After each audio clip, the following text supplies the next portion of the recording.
Hello, everyone. Hope you guys are having an awesome day. My name is EK Johnson, and I am the curator and owner of the HoopCoalition Network, and I am an exclusive partner of the HoopSpaces YouTube channel. So if you want to go ahead and like, share, subscribe this video, that way you can see awesome HoopSpaces content from a whole bunch of other creators that are passionate fans of their basketball team. Now, as you can tell by the hat, I'm a Rockets fan, and this is the first edition of the Clutch City Review, where I basically go over all of the highlights from Houston Rockets games, game to game. Now, with that being said, we're going to go ahead and get into it with the Denver Nuggets playing the Houston Rockets last night. And unfortunately for us, we lost 133-112 to the Denver Nuggets. Jamal Murray had 32 points on 12 of 18 shooting, 5 of 10 from three-point range. He was absolutely amazing. Bruce Brown came off the bench for them with 15. They had 6 guys in double figures. Nikola Jokic didn't have a big night, but he was very effective on the offensive end, creating the offense through his point center abilities, especially from the elbow down. Now, on our side, we had a lot of good production from our bench. Tata Washington had 12 points off the bench. Josh Christopher had 11. Tari Eason had 17 off the bench. Jalen Green, in his first game back, only played 19 minutes, was 7 of 15, and I saw some good things from him. Alperen Sengun, who we've primarily been playing through for the second half of the season, for the most part, he had a bit of a slow night. However, he did have a beautiful wraparound behind the back pass to accumulate his 400th assist. And that's really just a harbinger of things to come going into the next season, how he's going to be able to be used as the point center, the focal point of our offense, especially when it comes to initiating the offense, especially on things like cross screens, pin downs, and also high pick and roll actions. Also, Kenyon Martin Jr. had 15. He's been absolutely solid for us, especially the second half of the year when he started getting more minutes and more shot selection. More shot touches, rather. And also Daishawn Nix, who, I don't know if you guys follow me on Twitter, I've been very critical, as well as most Rockets Twitter has been very critical of Daishawn Nix, but he played a good game last night. He had 14 points. He was 6 of 10 from the field, 2 of 4 from 3. He was making some very good decisions. He seems a bit more sure of himself on the offensive end. He's not necessarily second-guessing himself. He's learning how to use his strength and his body in order to get into the heart of the defense and finish strong with contact most times, which is what he did last night.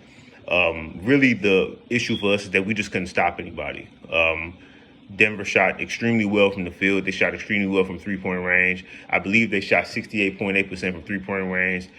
No, I'm sorry. They shot 43.2% from three-point range. They shot 57.6% from the field, right? As opposed to us, we shot 49.5% from the field, but we only shot 29% from three-point range while taking 31 three-pointers. And when you shoot 29% from three-point range, shooting 31 three-pointers, that's going to give the opposing team a lot of opportunities to possess the ball. It's going to give them more opportunities for transition and fast break points off of those long rebounds, and that's exactly what happened last night. We're just going to stop the bleeding. However, we're a young team, and I feel like, with about 20-ish games left, I feel like there's a lot to be seen from this team. Obviously, a lot of the Houston Rockets fans are looking forward to the draft, and if we're going to be able to get Wembanyama or Scoot Henderson or any other young prospect that may be a top 5 pick. And my opinion on that is that we, first of all, need to change the coach. I love Steven Silas, but for the most part, I don't think he's the right voice for our team at this point in time. I feel like we can move him into the front office as a consultant of sorts, because I do feel like he has a very positive influence on the players, and I feel like the players respect him, but I feel like his coaching style isn't necessarily translating to any sort of success or any sort of development. In addition, I feel like we also need to offload some of the veteran contracts we ended up getting at the trade deadline in order to open up cap space for potentially a guy like James Harden to come back. We've been hearing rumors that he may be willing to come back. He still works out in Houston. He still has connections in Houston. And if it doesn't work out in Philly, in the playoffs for them, he may be looking at the Houston Rockets and saying, listen, I want to come back. I want to try to make it work. And for that to happen, they would definitely need to change the coach. My immediate suggestion for a head coach will probably be Nate McMillan. Is he the best coach? No. Is he the worst coach? No. But he knows how to establish a culture. And I think with young players, especially guys like Jalen Green, Kevin Porter Jr., now Jabari Smith, Tari Easton, Tata Washington, Josh Christopher, Deshaun Nix, Alperen Sengun, all these guys are young.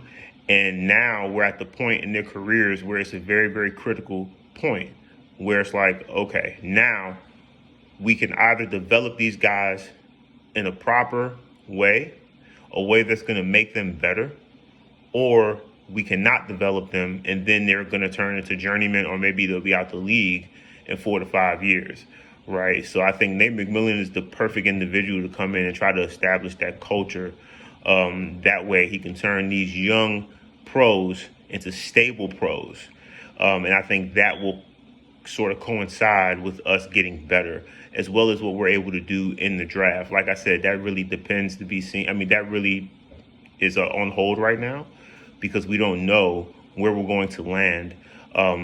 So all in all, the game last night was a hard watch, but I did see some very, very good things, particularly from our bench, that I think we can build on towards the last 20-ish games, right? And really just looking forward to the future, especially when we get Kevin Porter back on a more consistent basis.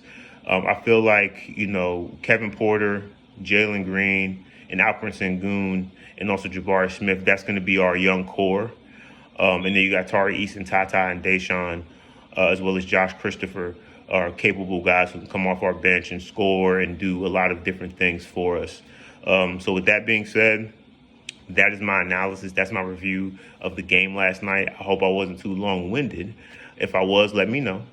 And once again, thank you guys so much for watching. Once again, please like, share, and subscribe this video. Subscribe to the HoopSpaces YouTube channel, and also subscribe to the HoopCoalition YouTube channel. Subscribe to both. Both good basketball content, both great creators. When you lock in with the HoopSpaces network, you're going to lock in with a whole bunch of awesome creators who are very, very passionate about their teams. So once again, thank you guys so much for watching, and I will see you guys in the next video. Peace.